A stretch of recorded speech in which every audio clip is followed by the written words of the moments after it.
देखिए क्लास है अपने पास class 12th arts subject geography chapter second का अपने पास 7वां वीडियो है। और आज अपन पढ़ेंगे जनसंख्या संरचना के अंतर्गत प्रजातीय नृतत्व संगठन। प्रजातीय नृतत्व संगठन का मतलब होता है कि मनुष्य के जनन के आधार पर उनको कितने भागों में बांटा गया, यानी नृतत्व के आधार पर उनके प्रजाति के आधार पर कितने भागों में बांटा गया है। तो भारतीय विद्वानों ने इस नृतत्व के आधार पर इसको 5 भागों में बांटा, 5 भागों में बांटा है। वो 5 भाग इस प्रकार के अपने पास देखिए। पहले इस बात समझते हैं अपने, मैं दोबारा बोल रहा हूँ आपसे। प्रजातीय किसी भी इंसान की एक कुल होता है, उस कुल से उसका संबंध होता है, और जिस कुल से संबंध होता है वो प्रजाति कहलाती है। जैसे मैं किस जाति से हूँ तो मेरा वंश किस जाति से उत्पन्न हुआ है, वो मेरा कुल हो गया। वैसे कोई न कोई जाति है वो किसी किसी प्रजाति से उत्पन्न होती है। अपने 2 जातियाँ पढ़ी थी, उसमें पढ़ा था अपने, और अपने पढ़ा था एस्किमो पढ़ा था। तो बताइए एस्किमो कौन से वंश से कौन सी प्रजाति से संबंध रखती है? एस्किमो जनजाति कौन सी प्रजाति से संबंध रखती है? मंगोलॉयड जाति। देखिए यहाँ लिखा हुआ है मंगोलॉयड जाति लिखा हुआ है। उसमें किससे संबंध रखता है? निग्रेटो से संबंध रखता है। तो ये उनके वंश है जिनसे उनकी उत्पत्ति हुई है, उन्हें बोलते हैं प्रजाति। क्या बोलते हैं उनको? इससे कोई जाति निकलती है, कोई समुदाय बनता है, उसे बोलेंगे अपन जाति। क्या बोलेंगे अपन? जाति। तो जैसे कुमाऊँ थे और कोई शर्मा है, वो किस जाति से किस प्रजाति संबंध हुए, तो उनसे कुल के बारे में अपने बातें करनी है। उस प्रजाति के आधार पर भारतीय विद्वानों ने इनको 5 भागों में बांटा है। पहला है निग्रेटो, दूसरा है प्रोटो ऑस्ट्रेलियाई, तीसरा है मंगोलॉयड, 5वां है भूमध्य सागरीय, और चौथा वो अपने पास 5 थोड़े से वाले लोग। तो देखिए पहला कौन सा है? निग्रेटो है। पहला कौन सा है? निग्रेटो। इससे पहले थोड़ा सा समझते हैं इसके बारे में। देखिए किताब देख लो आप लोग। भारतीय जनसंख्या में उन मानव प्रजातियों का सम्मिश्रण पाया जाता है जो प्राय ऐतिहासिक काल के पूर्व से लेकर बाद के अनेक युगों में बाहर में प्रवेश करती है। देखिए अपना कौन सा युग पूछ रहा है? ऐतिहासिक युग। प्रागैतिहासिक युग किसे कहते हैं? प्रागैतिहासिक युग किसे कहते हैं?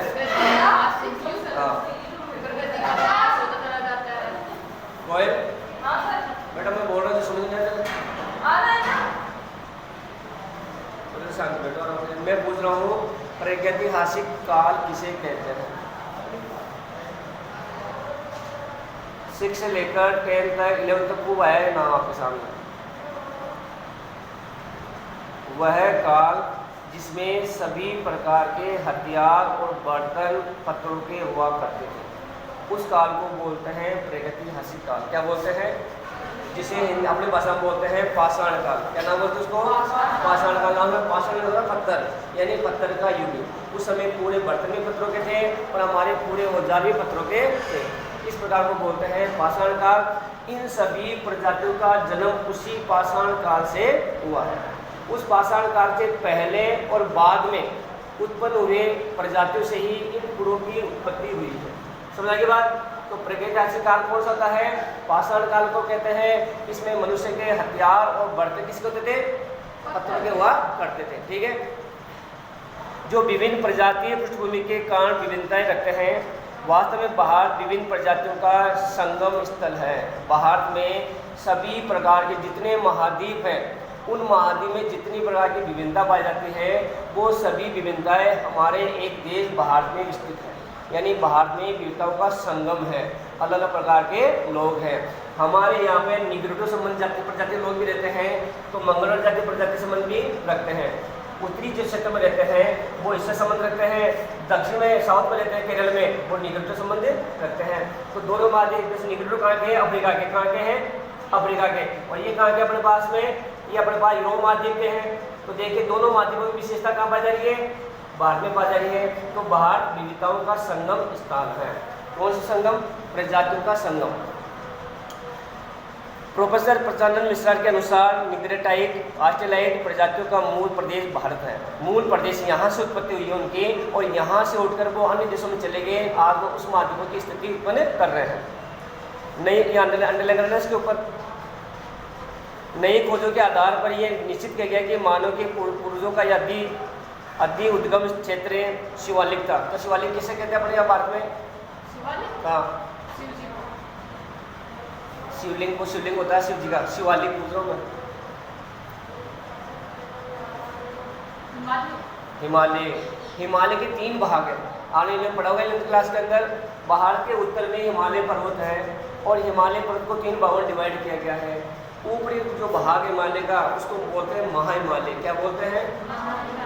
सेकंड वाला जो भाग है उसे बोलते हैं लघु हिमालय और नीचे वाला जो भाग है उसे बोलते हैं उप हिमालय या शिवालिक। उप हिमालय या शिवालिंग कहते हैं। तो 3 बार डिवाइड कर दिया अपने। तो उप हिमालय जो शिवालिंग है, जहाँ पर अपने पास शिवलिंग है, जहाँ पर अपने पास केदारनाथ बद्रीनाथ के स्थान है, जहाँ से नदी निकलती है, ब्रह्मपुत्र नदी निकलती है, वहाँ पे एक झील है मानसरोवर झील। कौन झील है वहाँ पर? मानसरोवर झील है। उस मानसरोवर झील के आसपास वाले इलाके को शिवलिंग के नाम से जाना जाता है। तो इन सभी जातियों की उत्पत्ति कहाँ से मानते हैं? ये डॉक्टर पतंजलि कहता है जितनी मनुष्य प्रजाति हुई है उन सबकी उत्पत्ति इसी स्थान से हुई है जो हिमालय के दक्षिणी भाग में स्थित है। ठीक है, दक्षिणी प्रदेश था और बाद में ये उद्गम में क्या होता है? विकास, उद्गम करना, उत्पन्न होना, मतलब पैदा होना, उत्पन्न होना। तो उद्गम क्षेत्र उत्तर में तिब्बत। अब तिब्बत आ गया तो मतलब तिब्बत की राजधानी कौन सी है? तिब्बत कहाँ है? उत्तर में चकपत, वहाँ पर भारत के उत्तर में है, भारत के पश्चिम में है, दक्षिण में है, उत्तर में है, भारत के उत्तर में है। ठीक है, तो बताइए तिब्बत की कौन से देश में आता है? किस देश में आता है? नेपाल और भारत के बीच में। तो तिब्बत राजधानी क्या है? नेपाल राजधानी क्या है? अरे नेपाल राजधानी क्या है नेपाल की? इतने कमजोर इतने राजधानी है। कितने देश से पड़ोसी भारत के? कितने देश से पड़ोसी? 7 है। अरे पड़ोसी देश पूछ रहा हूँ कितने हैं?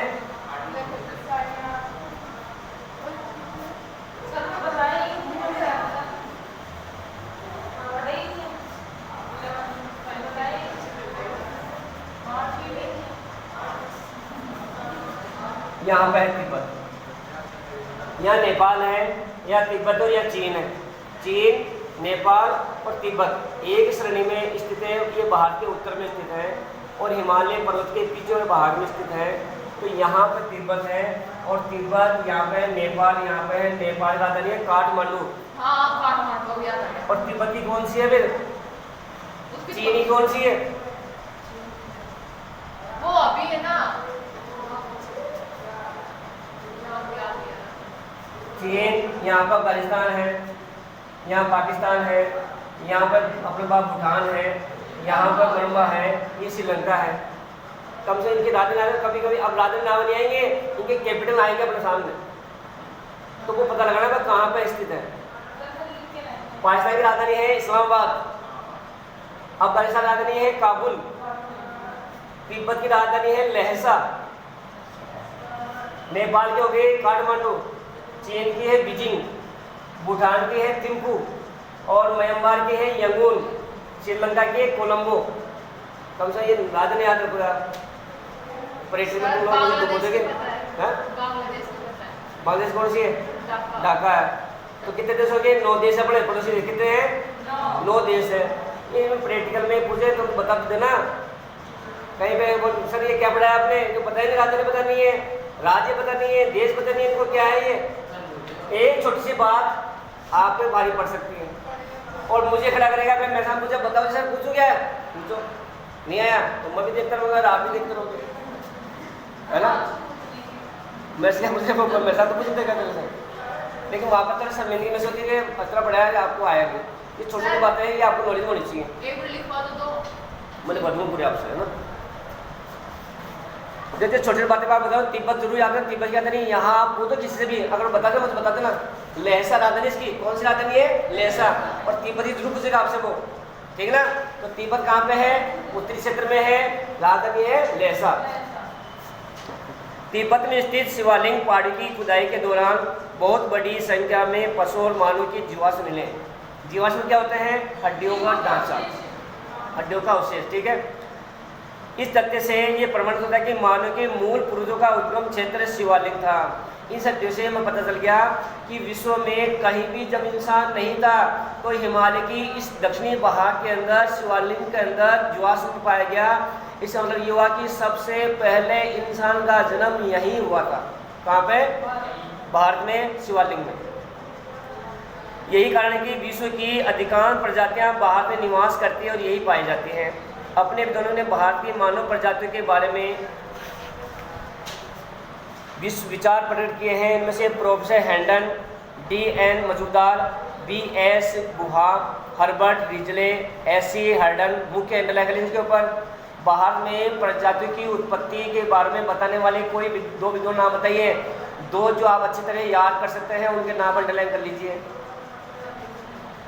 इसी भारतीय नरशास्त्री B.S. गुहा ने 1944 में भारत का पुरातत्वीय सर्वेक्षण किया। निर्देश देते हुए भारतीय प्रजातियों का वैज्ञानिक वर्गीकरण किया गया है। B.S. गुहा का नाम तो इम्पोर्टेंट रखना है। भारत में प्रजातीय संबंध में विचार उत्पन्न करने वाला पहला विद्वान कौन था? B.S. गुहा। क्या नाम है? B.S. गुहा, जिसने 1944 में पहली बार प्रजातीय संशोधन किया, वर्गीकरण किया। अब देखिए पहला, ये जो 5 इनको तो ध्यान समझ लेना। पहला अपने पास है निग्रेटो। ये भारत के प्रथम मूल आदिवासी के रूप में जाने जाते हैं। और जो आता है किस आता है? बुशमैन जिसे कहते हैं अपन। परंतु इसे कुछ विद्वान साथियों ने अनुसार ये प्रजाति अफ्रीका से बाहर आकर दक्षिणी प्रायद्वीप भूभाग के घने जंगलों में रहने लगी। कहाँ से आई ये? अफ्रीका से आई। और भारत के कौन से इन भागों में? यहाँ पर पहले घने जंगल थे। इसे पठारी प्रदेश भी कहते हैं, इसे प्रायद्वीप प्रदेश भी कहते हैं। यहाँ पर जो क्षेत्र है, यहाँ पर घने जंगल थे, उन जंगलों में आकर रहने लग गए। उन्हें अपन बोलते हैं निग्रेटो जनजाति के लोग। क्या बोलते हैं इनको? प्रायद्वीप पूछे आपसे, प्रायद्वीप क्यों कहते हैं इसको? तीनों जल से घिरा हुआ है, प्रायद्वीप कहते हैं।